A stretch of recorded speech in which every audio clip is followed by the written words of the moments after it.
Welcome to Kommasani presence. నా పేరు రాధిక. ఈరోజు చిన్న కాకరకాయలతోటి ఉల్లికారాన్ని తయారు చేసి చూపించబోతున్నాను. మార్కెట్లో చాలా చిన్న కాకరకాయలు దొరికాయి, వాటిని ఇంటికి తీసుకొచ్చాను.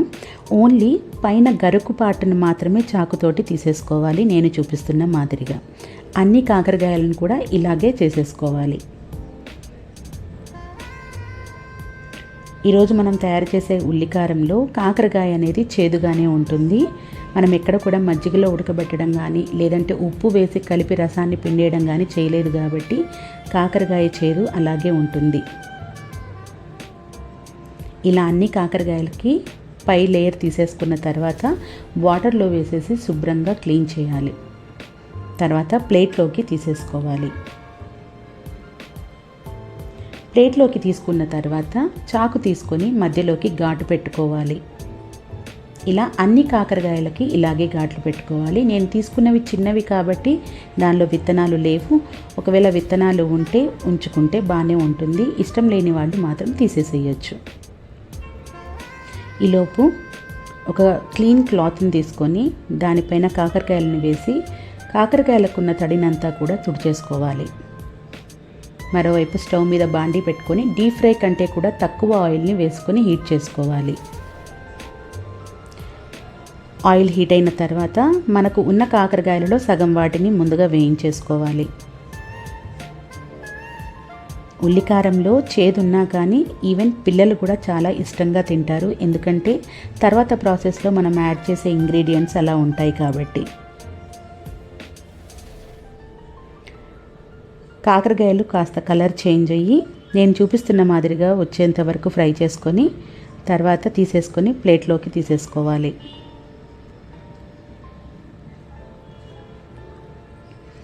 తర్వాత మిగతా కాకరకాయలని కూడా ఇదే ప్రాసెస్లో మనం ఫ్రై చేసుకోవాలి.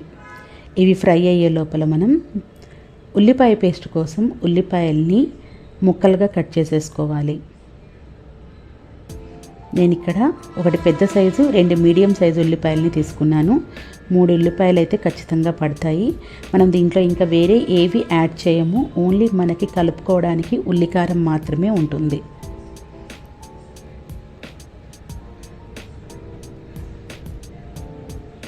నేను తీసుకున్నవి 1/2 కేజీ కాకరకాయలు. మొత్తం కాకరకాయలని వాడుతున్నాను. 1/2 కేజీ కాకరకాయలకి ఒకటి పెద్దది 2 మీడియం సైజు ఉల్లిపాయలని తీసుకున్నాను. డీప్ ఫ్రై చేసేసిన తర్వాత మిగిలిన ఆయిల్ని మనం వేరే బౌల్లోకి తీసుకొని ఒక 2 టేబుల్ స్పూన్ల ఆయిల్ మాత్రమే ఉంచుకోవాలి బాండీలో.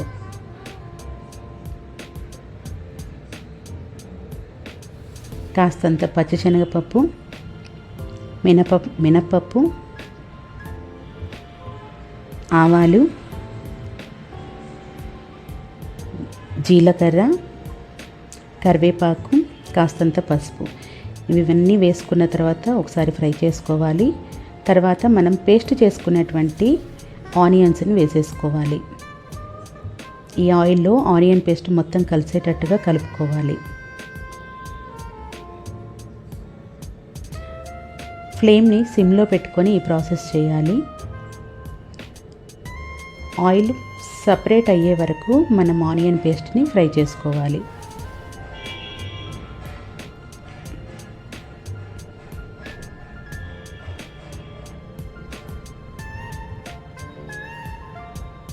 మధ్య మధ్యలో కలుపుకుంటూ ఉండాలి. తర్వాత ఆయిల్ సపరేట్ అయిన తర్వాత కాస్తంత కారం, ధనియాల పొడి, ఉప్పు వేసుకోవాలి. ఇవి కూడా ఆనియన్ పేస్ట్లో చక్కగా కలిసే వరకు కలుపుకోవాలి. కర్రీ చాలా ఈజీగా అయిపోతుంది. చాలా సింపుల్గా చాలా తక్కువ ఇంగ్రీడియంట్స్ తోటి ఉల్లికారం అనేది రెడీ అయిపోతుంది. అండ్ చాలా చాలా టేస్టీగా కూడా ఉంటుంది. పిల్లలు కూడా ఇష్టపడి తింటారు. తర్వాత కాకరకాయలని కూడా వేసుకొని మొత్తం కలుపుకోవాలి.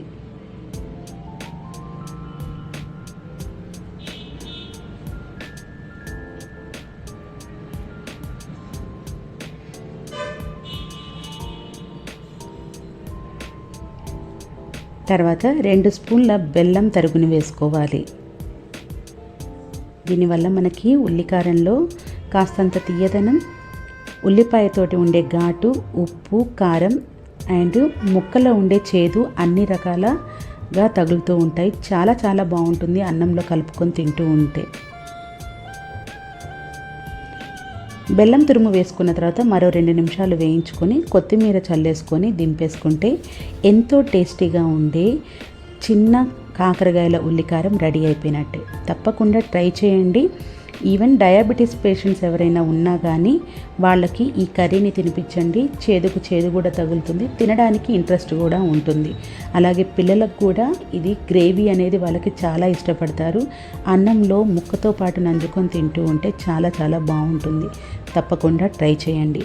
నా వీడియో కనుక మీకు నచ్చినట్టయితే లైక్ చేయండి, షేర్ చేయండి, సబ్స్క్రైబ్ చేయండి అండ్ కమెంట్ చేయండి. Thank you for watching.